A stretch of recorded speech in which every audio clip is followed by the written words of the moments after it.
Hey everybody, Michael from Airsoft GI, and I'm here to bring you a quick informational video on how you should actually pack for a Milsim event that you'd have to fly to. So let's go ahead and get into it. Now, a few things that you want to remember is that most airlines within the US allow you to fly with 2 bags for free. So personally, I'm taking a flight out to Desert Fox events, Flashpoint Midwest going down this week. I don't know if this video is going to be posted for that or slightly after, but regardless, I'm going to be flying for it.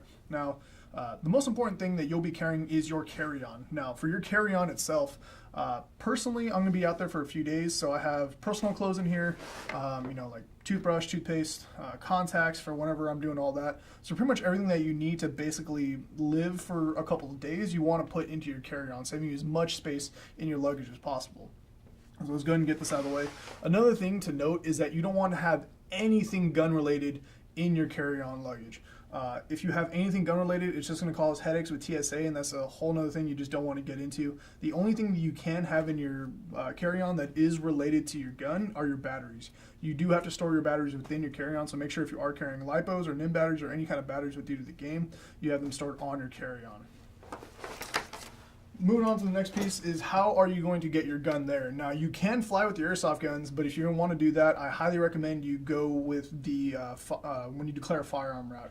Now, if you declare a firearm with TSA, you're pretty much letting them know, like, hey, I got some kind of firearm with me, and I need to have that put onto my flight.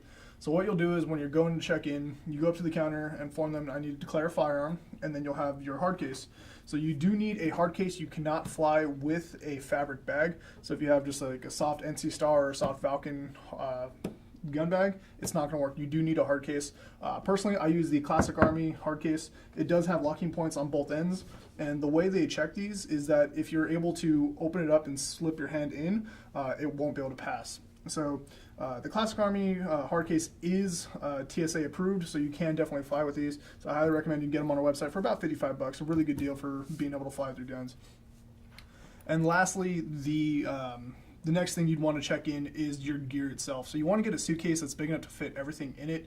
Personally, I travel fairly light, so all I got is my plate carrier, belt, boots, some gloves, and my helmet. So the biggest things are all of those, and then even if you want to be as minimalist as possible, you can even wear the boots onto your flight. So that way you don't have to carry it on to your, or you don't have to check it into your luggage and then, take up more space in your suitcase. You don't have to. Another thing you should be checking into your luggage are BBs, magazines, and then so pretty much just BBs and magazines. Anything gun related that isn't a gun itself can be checked in with the rest of your luggage, and then it'll save you room in your hard case. And then I would also recommend taking a backup AEG as well in case your primary does go down on you, so that way you do have a gun backup, and then rentals may not always be available. So I hope this quick video helped you guys that may have questions on it. My name is Michael, and this has been GITV. Make sure you do also hit the like, subscribe button as well as, and then hit the notifications icon to be notified whenever we upload new content. This has been GITV, and I'll see you on the next one.